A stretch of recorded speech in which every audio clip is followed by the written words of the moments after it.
It is almost exactly 12 months since I left Sky Television to join GBNews, and in the course of that year I've conducted many hundreds of interviews, but one in particular really stood out. It provoked a flood of emails. A handful contained the usual ritualistic crackpot denunciations, but most were united in praise.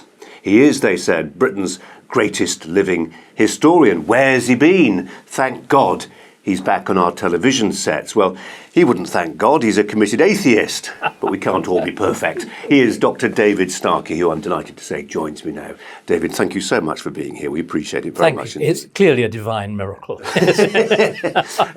Let's start with down-to-earth matters and I was going to say a godless state actor, but increasingly Vladimir Putin behaves like somebody divinely inspired.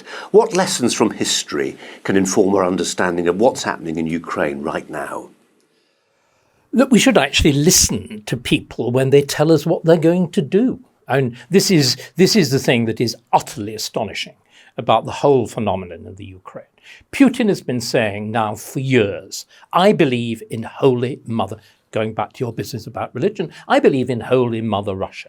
I believe in the divine endorsement of the nationhood of the Russian people and the right to Russia to occupy its traditional frontiers. In other words, he sees himself as a Tsar, closely in alignment with the Orthodox Church, the Archimandrite, the Patriarch of which is either in his pocket or they're as closely allied as another famous pair, Henry VIII and Cranmer. And he sees in turn the Russia as, again, we've forgotten these things, a naturally imperial power. The notion that we think that empire is dead, well, I'm afraid the British Empire may be dead. The Russian certainly isn't. The Chinese isn't. China is an empire. Problematically, and I'm sure we'll move on to that, increasingly identifying itself with the nationhood of the Han people, which of course the old imperial power didn't, because most of the emperors actually came from foreign dynasties like the Manchu and so on. But going back to Russia, so we've got first of all to believe people when they say something. Secondly, we've actually got to set aside our own prejudices. The great problem is that we've tended to assume, and of course it became very easy to assume after 1989, and we had all sorts of notions. Soviet Russia has collapsed. It is inevitable that the West will triumph. Liberal democracy will sweep the world. The end of history. Has there ever been a madder essay than that of Francis Fukuyama? People lapped it up, David. We lapped because we wanted to. And also it offered us all sorts of excuses. We don't need armies. We're going to triumph anyway. We can tear ourselves apart. We can treat Russia as a neoconservative laboratory. Or as a little puppy dog. We can treat Russia rather as Margaret Thatcher was accused of treating Scotland. Do you remember that with the poll tax? We can see, can we make a quick transition to a free, from a state-regulated economy to a free market economy? And can we do something else, which is, can we, as it were, by letting Russia, by encouraging Russia, become a free market economy, of course, miraculously, it will discover democracy. It will discover human rights. It will become just like us. Now, you see, there is an utter fundamental problem here as well. Is it a kind of vanity? It's a vanity. It's a vanity, again. I'm not, by the way, as much of an atheist as you think I am. We'll get into that. It's the vanity of human wishes.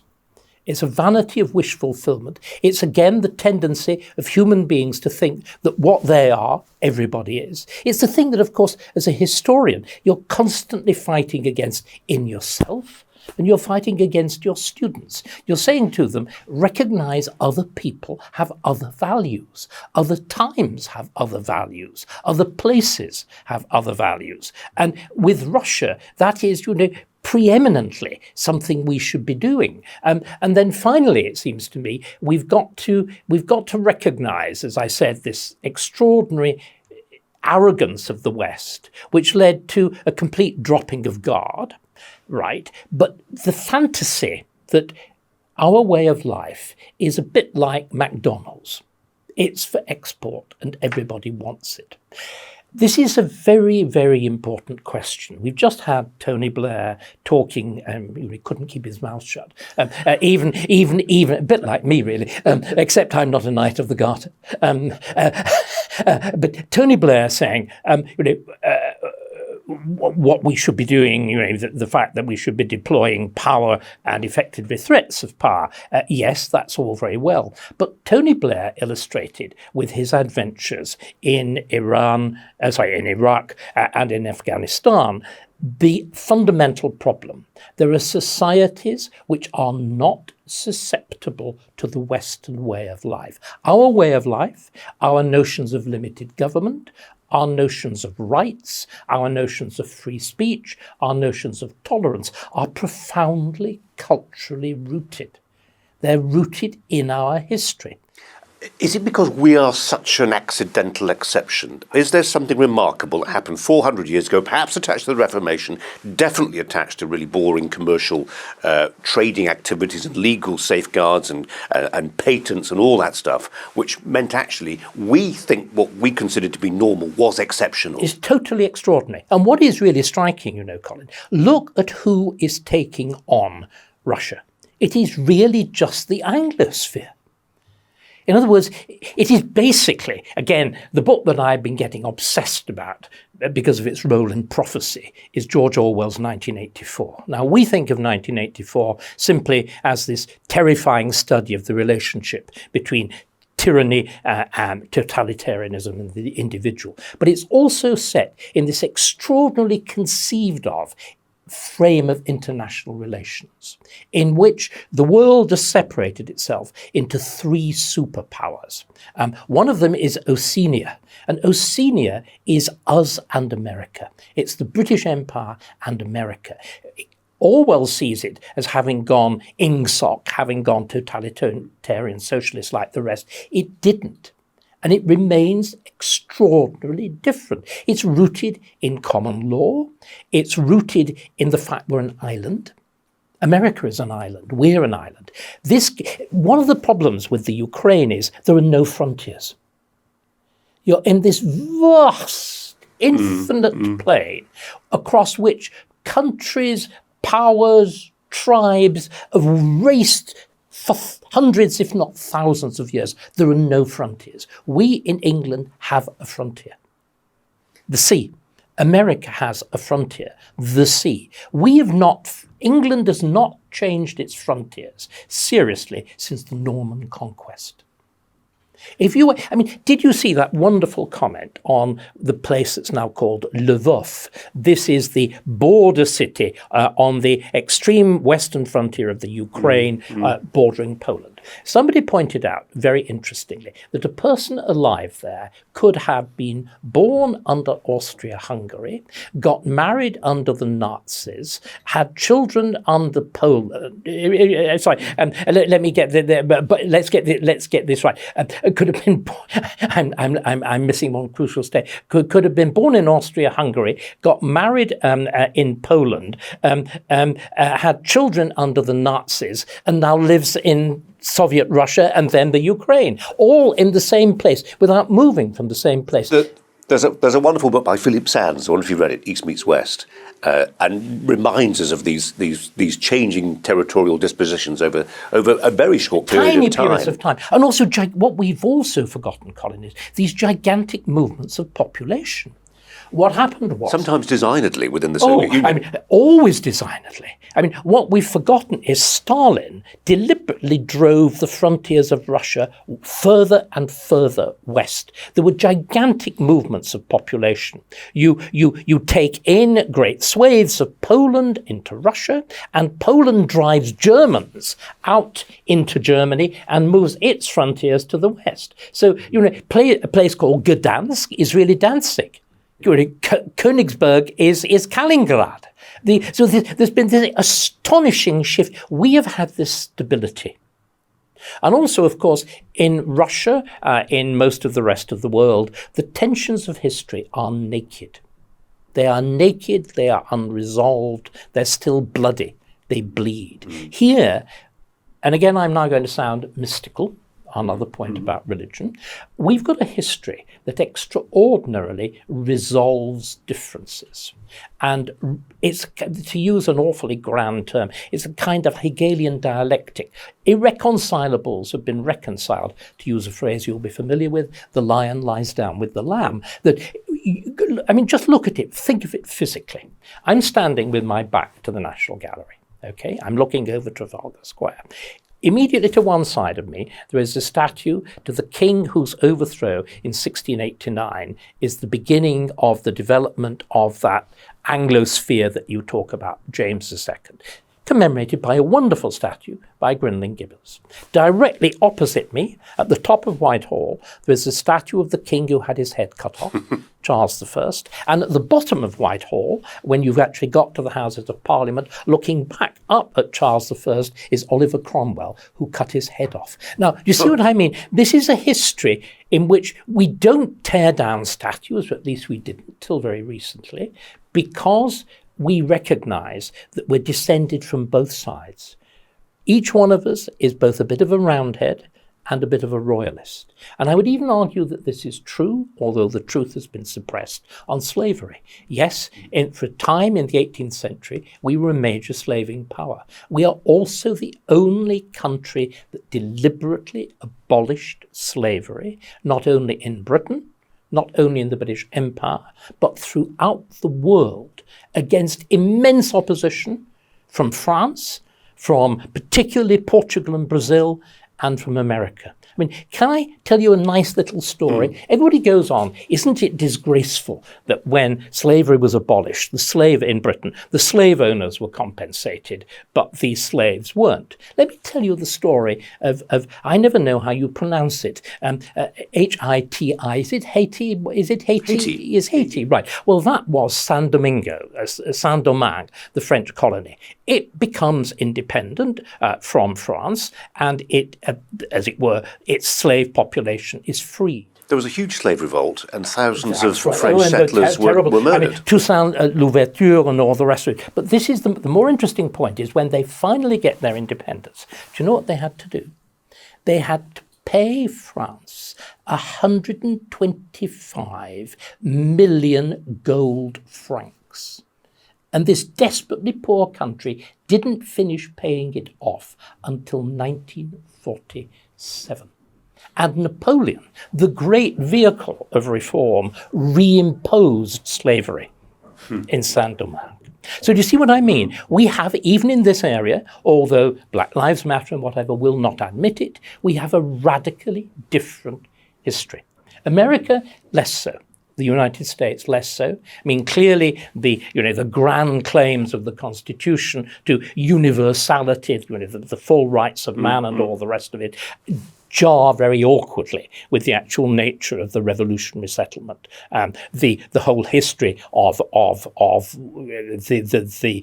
long perpetuation of slavery, the way in which Reconstruction after the American Civil War, again, deliberately suppressed blacks and so on. That's a much more difficult history. And one of the problems, I think, has been that a significant political part of the black population in Britain still thinks of itself or has reimagined itself as being American. It's an extraordinary thing. It's an extraordinary thing. Bizarre thing. David, I've mentioned TikTok. No, it's wonderful. It's wonderful, and I'm loath to interrupt you. I've literally got a dozen points that I want to pick up with. I'll start at the very top, when we were talking about Putin and that idea of the sacralization of his regime. He's trying to make it a sacred invasion.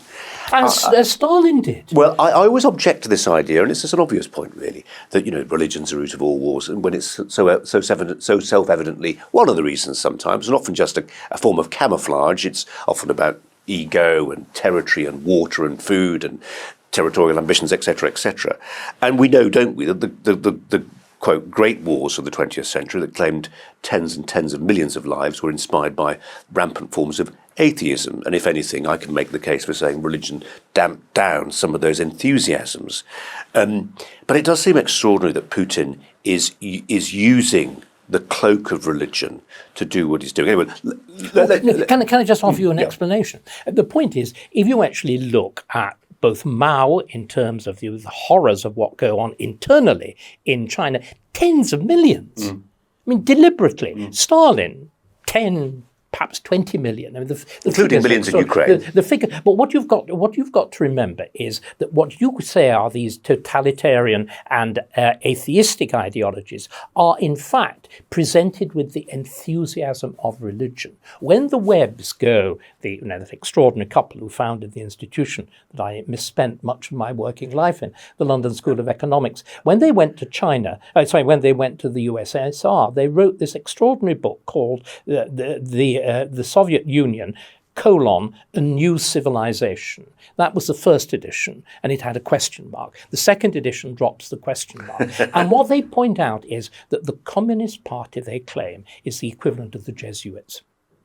And Stalin trained to be a priest. He did. He was a seminarian. He was a seminarian. And you bring the same degree of passion. And of course, this is the essential point of the great difference between Stalin's Russia and Putin's Russia. Stalin's Russia had this ideology which, just like Catholicism or just like some kinds of Protestantism, commanded passionate allegiance. In other words, when Russia takes over Eastern Europe, it found willing stooges because these people believed in communism as a religion. Why is Putin equipped with the atom bomb? He's equipped with the atom bomb because spies in America, communist spies, this notion that there were no Reds under the bed and that it was all, McCarthyism or whatever, is not true. The most catastrophic act of the 20th century is the betrayal of the secrets of the Manhattan Project, which gives Russia that equipoise. Why can't we do anything about Stalin? Because we have the nuclear standoff. So you see, totalitarianism becomes the equivalent of a religion. If you actually look at a bad religion, in the same way woke is a perverted religion, the religious impulse doesn't need God. And you get priesthoods, you get credos, you get above all inquisitions, you get punishments.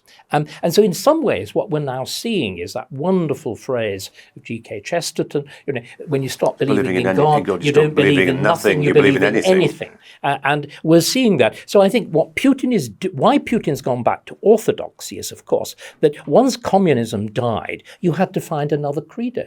David, you're ruining my plan for this interview because I'm sorry. It's terrific. But on the point about nuclear weapons, one thing that struck me over the last fortnight and more in talking about Ukraine has been the sense in which the liberal Western sensibility is stamping its feet metaphorically, because Putin's just crossed another red line, but red lines are just rhetorical meaninglessness when he's got nuclear weapons. Of course. We're really cross that he's bombed these military Why can't corridors. we put him on trial? Why can't we put him on trial straight away? We're going to be even crosser if he uses chemical weapons. We'll be really, really cross if he uses nuclear weapons. But at no point as he crosses these red lines and boundaries can we do any more. He's already decided may as well be hung for a sheep as for a lamb, because he's got nuclear weapons. Precisely. And there's nothing we can do about it. And there's a sense of profound impotence in the West. Unless we dare to answer like for like. And this is the catastrophe of having a president like Biden, who clearly musters no sense of power.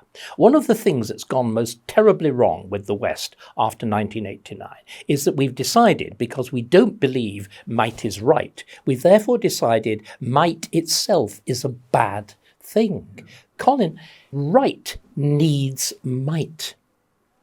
For heaven's sake, this is what is being demonstrated by Zelensky. The only reason that this place hasn't been crushed to atoms already is his courage, his straightforward, butch, manly, totally unnew man, take your shirt off and go and fight courage.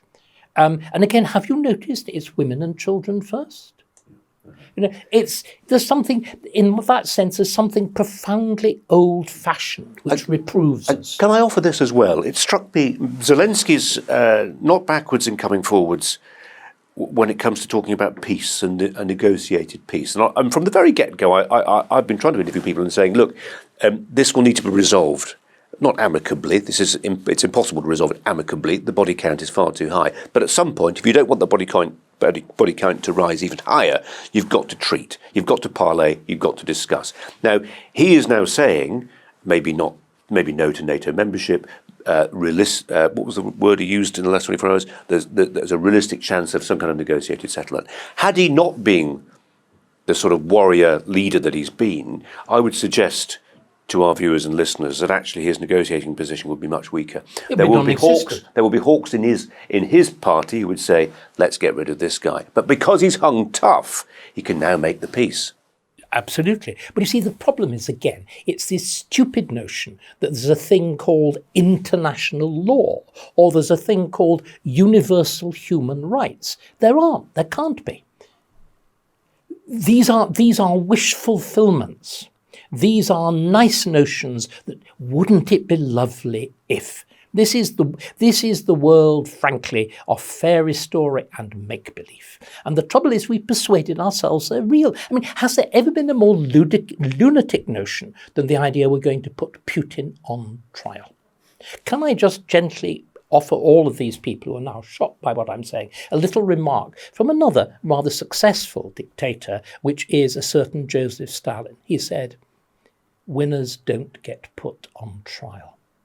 First of all, what you've got to do is you have to defeat Putin, yes, but you have to do something else. You have to inflict absolute unconditional surrender on Russia. When Churchill began indeed the processes against Hitler in 1942, he was able to do this for the very simple reason Britain's war aims from the beginning were the absolute unconditional surrender of Germany. Can anybody imagine a circumstance in which you can force unconditional surrender on a nuclear power? So the trouble is, we're dealing with a world of complete make-believe. Can I put another little point to you? Have you noticed the immensely important role of the United Nations in peacekeeping? Have you seen the triumphant progress? I'm going to get you. What is the name of the Secretary General of the United Nations? Antonio Guterres. Have you actually seen him? Heard of him? I discovered it took me an immense amount. Jens Stoltenberg, the Secretary General of NATO, is getting a lot more play because they've got guns. Because they've got guns. Yeah. I mean, the business of poor Mr. Antonio. He delivered a speech which ended was, "We need peace. Thank you." And the same day, just one second, it's wonderful. The same day, he issued an important statement on the end of the International Year of Fruits and Vegetables. That is... It was Joseph Stalin who said, "How many divisions does the Pope have?" Exactly. Words don't move anything. Ultimately, when push comes to shove. Absolutely, they butter no pass. Let's go back to slavery. I say that not because I think it's an important topic, but actually it's in the news today, and I want to make this as contemporary as possible. It's not difficult. You can pick up the paper most weeks, and there's something related to this area. The National Museum of Wales, or at least the National Museum in Wales that's got an outpost in Swansea, is going to relabel Richard Trevithick's steam engine, or part of the sort of steam engine story that he contributed to. He's a Cornishman, not a Welshman, but there's a model of one of his engines in Swansea, and they want to relabel it. He had no links at all with slavery. He derived no income from it, so it's not a case of money came in from the Caribbean. He then put that into research that produced the steam engine. There's the argument that's been advanced. Big Cornish tin mines. The argument that's been advanced is the steam engine itself became the engine of colonial oppression and the means of suppressing the natives. That's where we've got to. I've argued before. You've argued, clearly much more eloquently than I ever could, this idea that the Industrial Revolution, which was this acme of everything that this accident of the West brought to bear. No, this accident of Britain. This accident of Britain specifically. Let's own it. No, let's own it, David. You're absolutely right. This accident of Britain. And also, the blood, sweat and tears of our forebears who made the experiments, the children who suffered in the factories, the explosions that happened in tin mines in Cornwall, whatever it was, it was not a smooth path, but it was a unique one based on the genius and the wits of the people of these islands. Let's go back to the root. And now we're disowning it. Yeah, but let's go back to the relationship between slavery and industrialization. It is completely the opposite of what they say. The point is very, very simple. The only reason the British Empire was able to abolish slavery was because we began to make human labour redundant. Slavery is universal in the absence of machines. It's really terribly, terribly simple. And also, if we're going to apply a very, very simple fact, presumably if you say that the steam engine is the vehicle of imperialism or whatever, you do have a little problem of chronology. That is to say that the first steam engines to cross the Atlantic are in the 1830s and the 1840s, when we had already abolished slavery. And the first thing that they were used to do when they were adapted to the Navy was to make sure that not only we abolished slavery, but you stopped the slave trade and stopped everybody else trading in slaves too. So there's a completely antithetical, it's totally the opposite. You can make a case, and it's proper to make the case, that the temporary importance of the West Indies, and of course a slave-driven, a slave-based economy, does power some of the extraordinary economic growth of Britain in the early 18th century. There can be no argument that that is true. The great question is, what is the proportion of that as you move forward? And you can look at another very interesting story, which is that of Penryn in Wales, which is another place which is now profoundly in doubt and debated for two reasons. The first is the family had been a West Indian slaving family, and they get compensation, and it's quite a considerable sum, about £10,000. They then become an enormous, huge producer of Welsh slate.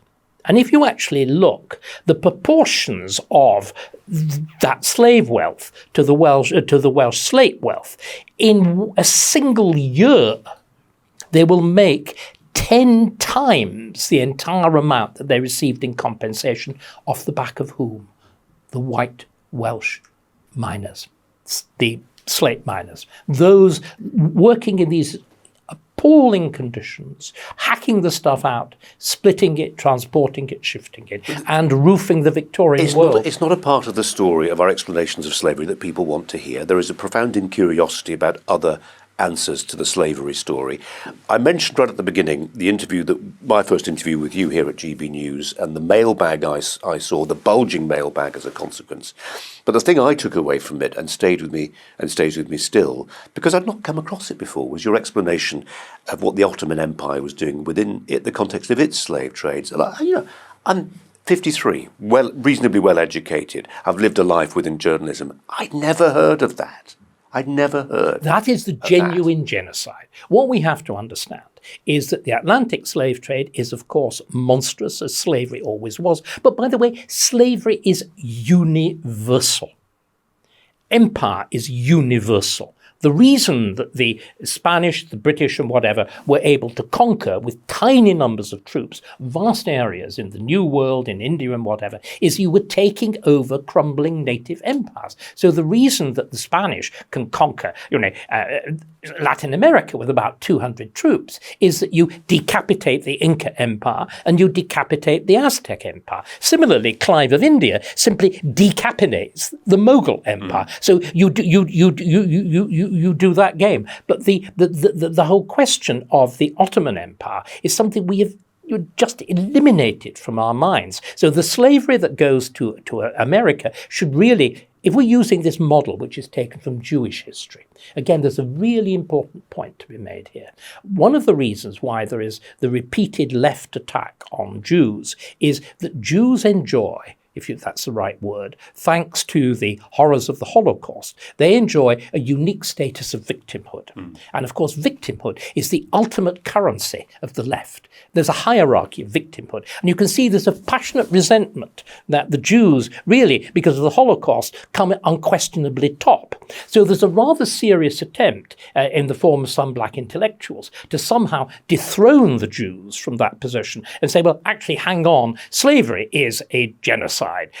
Of course, this is nonsense. The slavery, Well, it may be true, but it just wasn't a one-off. Well, just one moment. The slavery of the Middle Passage, the crossing of the Atlantic, was horrible. You were dealing with 15-20% casualties, but actually that wasn't often the case on an ordinary passenger ship. They were doing so hideously rough experience in those circumstances. But it's really, if you want Jewish history, it's the black diaspora.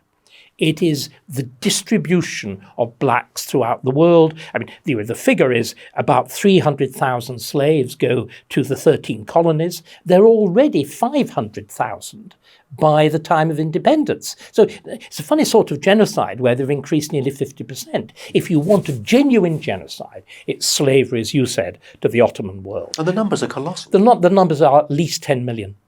Maybe 15, These maybe were predominantly more. Europeans? Pardon? Well, they were predominantly Europeans, North Africans? No, Where were they they're from? African. It's black African. It's predominantly black African. And the thing that's astonishing is you've then got to say, well, come on, 10, 15 million black Africans go to Turkey. You don't see many of them. There's a very simple reason. The men were castrated. And when the children, when their Ottoman masters slept with the black women in the harem and whatever, and you produced a mixed-race child, it had its brains dashed out at birth. This is genuine genocide. And the bizarre infatuation of radical black movements, like Malcolm X and whatever, with Islam is one of the most extraordinary, bearing in mind this history, one of the most extraordinary conjunctions of opposites that you can possibly think of. We need proper understanding. I don't say any of this with gloating. These are tales of horror. But if you'd have a story of horror, well, I'm afraid we need to see the whole picture. What does this tell us about your discipline of history? Does it tell us that actually history will always be partial, politicised, reasonably subjective? Because your overview that you're offering us is utterly iconoclastic. In most, the history that my teenage daughters are taught Totally. Has no room for your perspectives. And does that In other mean words, it's got no room for the truth. There is a thing called the truth. I'm sorry, I'm very old-fashioned. There is a thing called the truth. It's again, I've been going on about Orwell. It's one of the great themes of 1984. 2 + 2 = 4. The whole world of 1984 is designed to stop you thinking that. It's designed to persuade you, like woke, that a man can become a woman. You can't. It's designed to say silence is violence. Oh, no, it's not. We've got to learn... Diversity is strength, unity is weakness? All of this. We've got to learn to use words properly. They are attached to things. They're hard. This is a wonderful quality of Orwell's prose. It's the thinginess. It's the knobbliness. It is superficially smooth. It flows perfectly as a literary structure. But all the time, you're kicking your toes on things, on facts, on the inconvenient. Let's just take a little digression into Orwell's Newspeak from 1984. And I was talking to somebody yesterday about my tribe, not your tribe, my trade, not yours, of journalism, and the laziness, the semantic laziness, the imprecision. And Orwell says the reason you need a wide vocabulary and you must understand the words that you use is they define very clearly the thought, and from the thought sometimes comes liberation. And I hear, to take one example at random, the word devastation, or devastated. Journalists now only seem to have the one word to describe what used to be described by about a dozen different words with very precise meaning. So now someone is devastated. A place has been devastated. This is really lazy. I thought it was usually decimated, wasn't it? Well, but at least that's got a very specific meaning. No, but it doesn't. In fact, it's completely lost its specific meaning.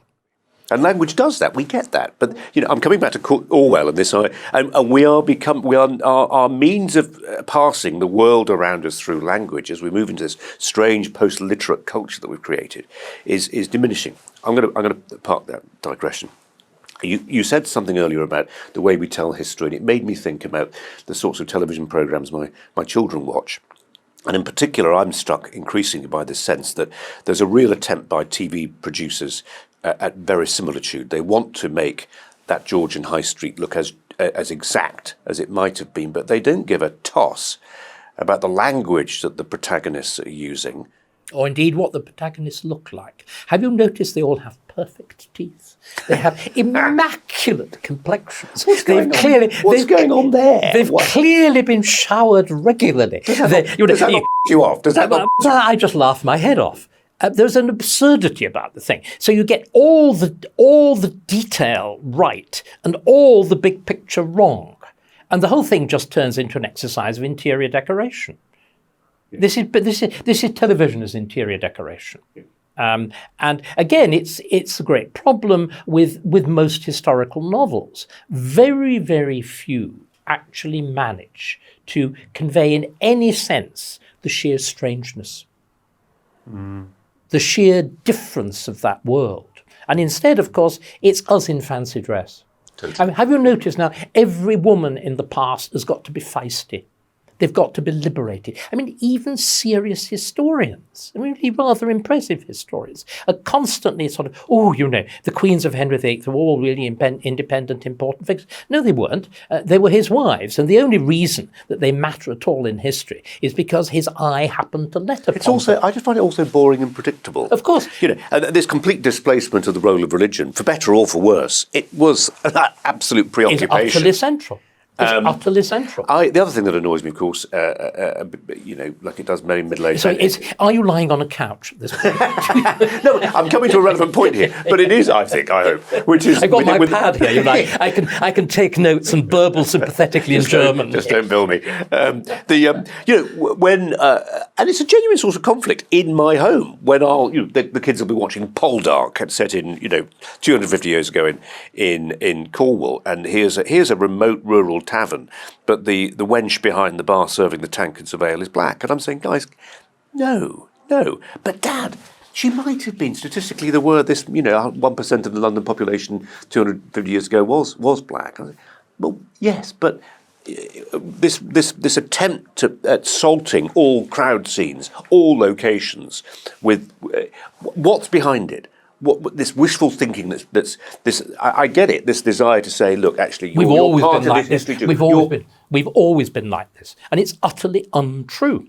And what it does, of course, in one sense, it diminishes the remarkable achievement of our accommodating this without really serious trouble and more than the odd nasty riot or two like 2011. And I think this again is a testimony to an almost uniquely adaptable society. And this, again, seems to me to be something we should be, to use another word that you're fond of, preaching. That what we've done, we've been so concerned, again, another nice biblical phrase, to see the mote in our own eye, that we've completely forgotten the beam in that of other cultures. This perpetual obsession with what we've done wrong, where we've gone wrong. I mean, I think we've gone wrong very badly in recent times. What I think is astonishing is if you look at the general course of English history, how we were able to avoid revolution. Now, the moment you say that, the left immediately say, oh, that's why we're so corrupt. This is why we're a class-ridden society. Have they ever bothered to think of the utterly terrible consequences of revolution? Russia is a product of revolution. China is a product of revolution. France, even, with the absurd performances of both Macron, Zemmour, and Le Pen, is a product of revolution. Revolution is an abomination. It is vicious, it is destructive, it destroys legitimacy, and the worst thing of all, it merely replicates the worst features of the Ancien Regime. Napoleon just wants to be who? He wants to be Louis XIV. But, in a new fashion and with better armies. We see it with Putin. They're still czars. Xi, or however he pronounces his name, is clearly a mad emperor in exactly the same way that an able but mad emperor in exactly the same way that Mao was.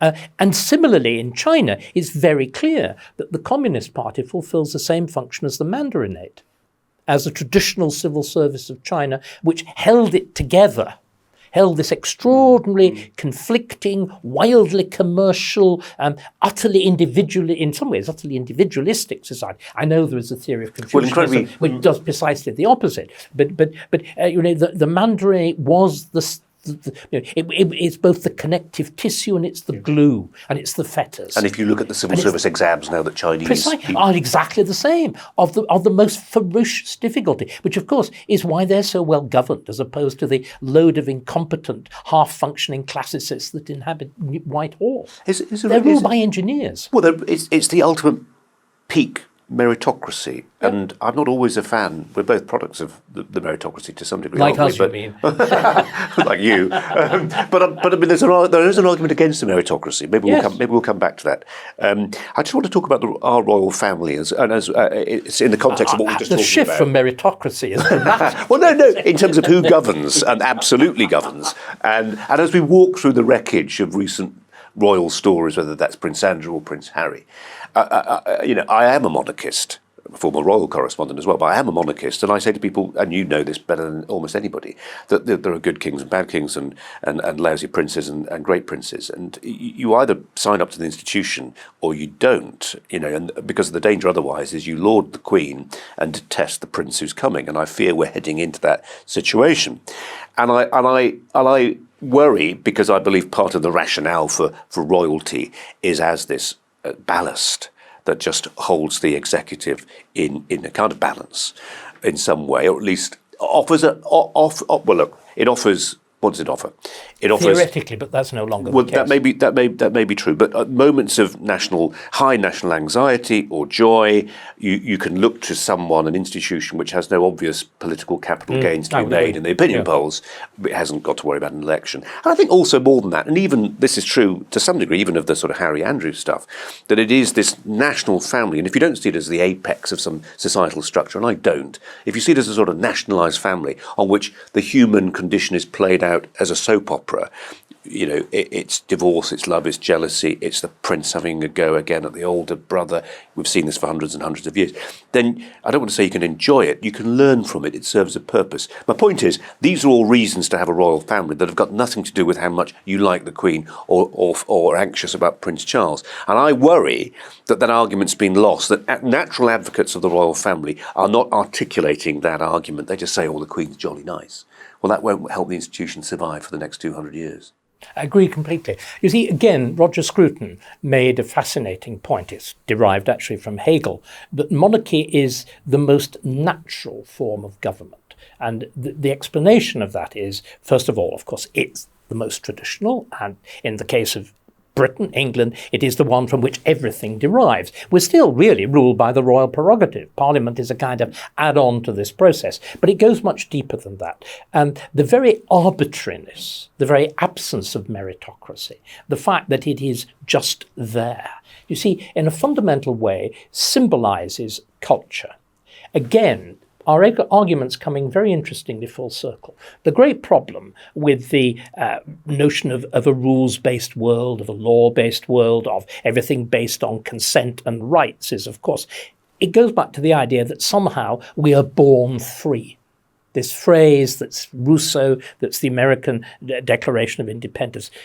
Come on, you're both a father as well as religious. You know how utterly false it is. I've never even understood the phrase accident of birth. I've never understood it. It doesn't mean it. But we are not born free. We are born, as you know, as St. Augustine said, I'm afraid, between that we are helpless and we are dependent for months, if not years. Now, that is also a statement about our culture. We don't make our culture. We don't make our politics. We inherit them. By definition, we get our sense of values, we get our sense of political relations, our sense of social relations, that which we love, that which we hate. It is actually there. It's a datum. It's a given. And because we've so much emphasized will and choice and contract, we've forgotten these absolute fundamentals. So monarchy is a kind of symbol, properly understood, of the way in which we actually absorb everything. It stands there as a kind of human representative of the historical crucible or the soil This one of the things that constantly goes through my mind when I first read it years and years ago.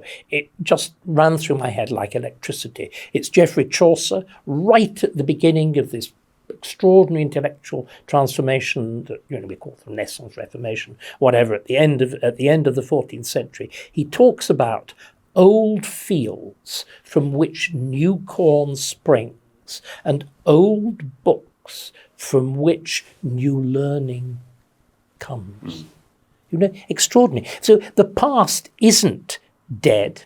The past isn't a prison. The past isn't fetters. It's a fertile soil. You grow out of it. Our experience is organic. Our experience isn't that of a calculus.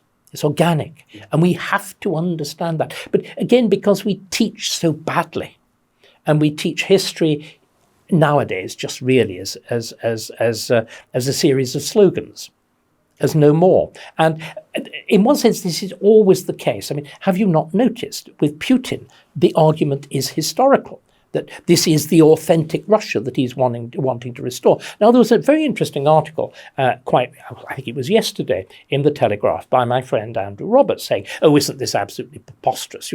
This is going back to the time of the Wars of the Roses. We, of course, have grown out of all that kind of thing. I wonder if Andrew has thought a bit about the claim of the Jews to Israel.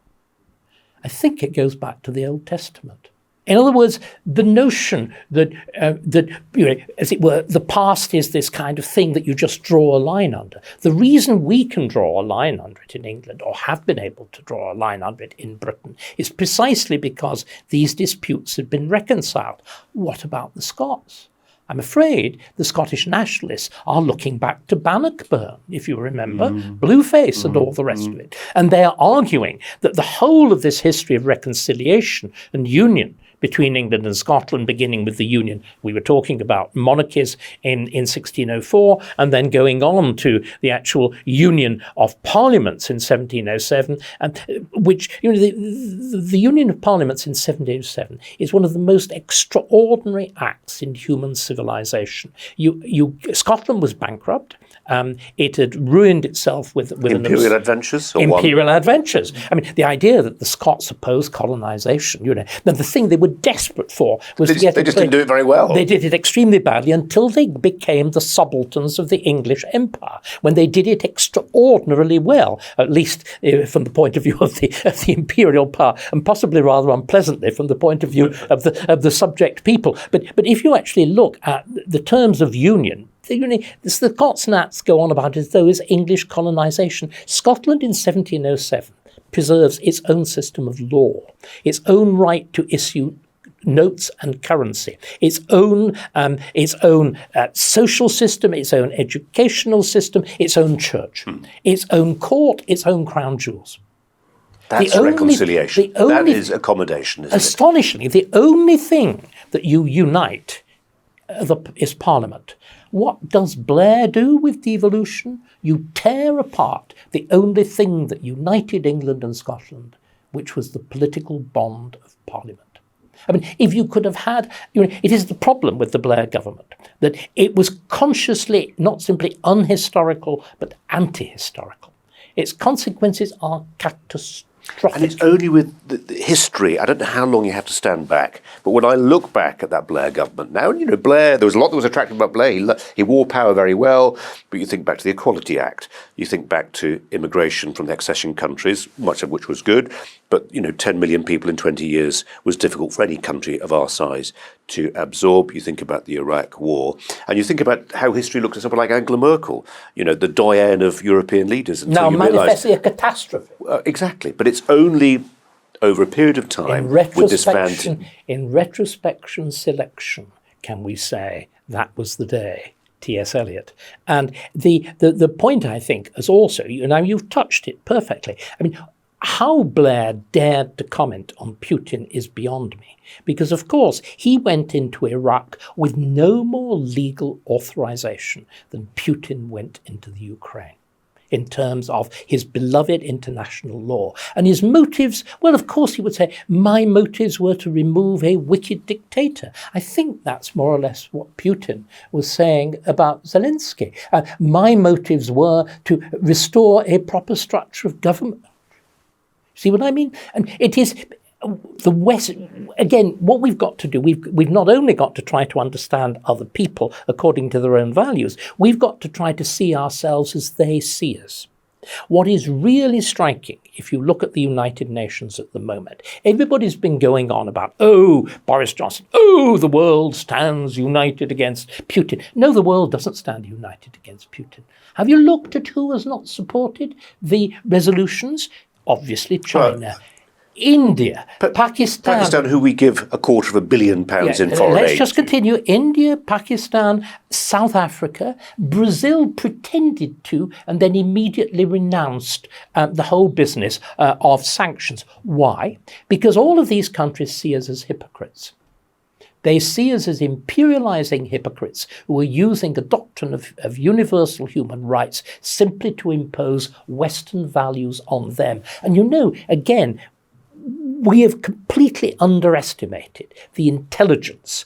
We think of Putin just as some kind of thuggish dictator.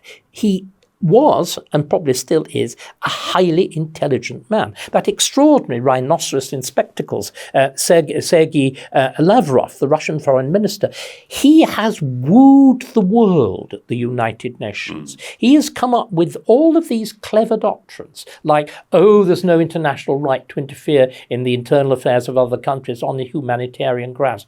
He has come up with the notion, well, you know, that we are now in a multipolar world, that there isn't simply a United States as world policeman. We've all got, you know, all as Russia, China, India, whatever. We are part of a concert of powers, and we've all got the right to a share at the top table. But the most ingenious thing about Lavrov, he has come up with this notion, which is absolutely true.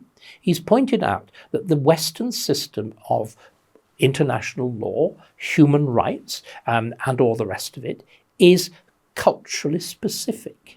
He has said each country should have the right to develop its own systems in accordance, and he lists them, in accordance with its history, its nationhood, its culture, and also its religion.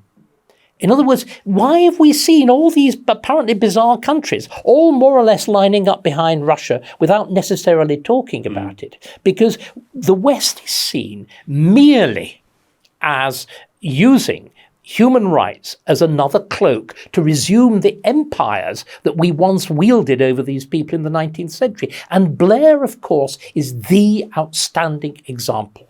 The neoliberalist interventionist doctrines that were applied in Iraq, ethical foreign policy. The ethical foreign policy that were applied in Libya, that were applied in Afghanistan, with absolute catastrophe. Because again, of course, it goes back to the point that I was making before. Because these things are culturally specific, especially all of those countries are essentially tribal societies. You cannot have modern systems of law in a tribal society because there is no loyalty beyond the family group, beyond the tribal group. Why, for example, has Japan been able to westernize, despite, of course, its vast differences, but why have the fundamentals of Western civilization taken in Japan? Because you already had a highly sophisticated native political system in which clans, although there were clans, were not the basis of politics. Why is Scotland such a primitive country? Because it's still based on a clan structure. And if you don't, I'm going to put primitive in quotation marks. I think if you look at the clan struggle between the two fish, between sturgeon and salmon, you will see there exactly the sort of Scottish politics of the reign of Mary Stuart, where the basic political instrument was the murder bond. And if you look at the relationship between salmon, the hatred of salmon and sturgeon is based purely, there's no dispute over policy, it is simply that they've come to hate each other and they would like to see each other dead. I'm going to wind this up. I'm going to wind this up by I thought you reminding were going to say, before the lawyers get involved. You've got a YouTube channel, David Starkey Talks, which I want to draw our viewers' attention to, a collection of some of what you've been doing in recent times. And two thoughts to close with. My 16-year-old wants to go to Cambridge and read history. She wants to be a professor. She wants to be a medieval history professor. She's 16. She'll end up working in a call centre. Who knows? But that's the object. Tell her why she's making the right choice. And a final thought, if you would. Peter Hitchens was sitting where you are last week, and I asked him for reasons to be optimistic. He couldn't come up with any, and in fact, he questioned the idea itself. He says there are better reasons to be pessimistic. Pessimism is a better starting point for looking at the world. Those two thoughts. why should she become a historian? Well, if she is genuinely committed, if she has a passion, if she's prepared for an enormous amount of hard work, because doing it properly is hugely hard work. And if also she is prepared to subordinate everything she thinks to what she finds out, she might actually make a go of it. Why be optimistic? Why continue living otherwise? The instinct to live, rather than just give up and die, is the foundation of optimism. We are built, it seems to me, I think you are, I know I am. I'm built with this wish to survive. I was born a handicapped child, I had many problems, but there was somewhere in me, I remember the stories told of me by my grandmother, the boy's got a big back, he'll be all right. There is that instinct. We are instinct. We are brains at the service of instinct. And that instinct to life that you see in the newborn child when he or she bellows and screams. I'm here. I want to be here. David Starkey, thank you.